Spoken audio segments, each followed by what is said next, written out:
Islamic studies part 93 জাকাতের নিসাব বা জাকাতের পরিমাণ। কৃষিকাজ ফসলের ক্ষেত্রে নিসাব হচ্ছে 5 ওয়াসাক বা 40 মণ 32-এর পরিমাণ নিয়ে মতভেদ রয়েছে। জাকাতের হার বা পরিমাণ হচ্ছে সেচবিহীন জমিতে 10/1 এবং সেচকৃত জমিতে 20/1। সোনা রূপা এবং এইসব হতে তৈরি অলঙ্কার থেকে সোনার ক্ষেত্রে হচ্ছে 7.5 ভরি বা 20 মিসকাল রূপা বা 52 তোলা বা ভরি হচ্ছে রূপা, যেটির জাকাতের মূল্য হচ্ছে 2.5% বা 40/1।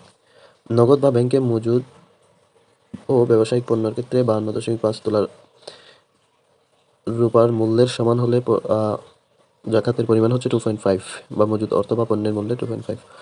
উটের ক্ষেত্রে সর্বনিম্ন 5টি হলেই জাকাত দিতে হবে, অর্থাৎ 5টি উটের উপরের সংখ্যা হলে জাকাত প্রযোজ্য। যেমন 5টির ক্ষেত্রে 1টি ছাগল, 10টির ক্ষেত্রে 2টি ছাগল, 15টির ক্ষেত্রে 3টি ছাগল, 20টির ক্ষেত্রে 4টি ছাগল। তবে 25 থেকে 30 এর মধ্যে হলে 1 বছরের উটনীর বাচ্চা, আর 36 থেকে 45 হলে 2 বছরের উটনীর বাচ্চা, 43 থেকে 60 হলে 3 বছরের উটনীর বাচ্চা এবং 61 থেকে 75 হলে 4 বছরের উটনীর বাচ্চা।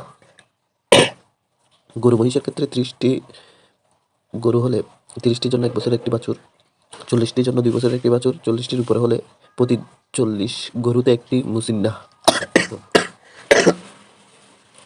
ছাগল, ভেড়া বা দুম্বার ক্ষেত্রে 40টির জন্য নিসাবের পরিমাণ হলো 40টি থেকে 120টির জন্য হচ্ছে 1টি ছাগল, 120 থেকে 200টির জন্য হচ্ছে 2টি ছাগল, 201 থেকে 300টির জন্য 3টি ছাগল, 300 থেকে প্রতি 100টির জন্য একটি করে ছাগল।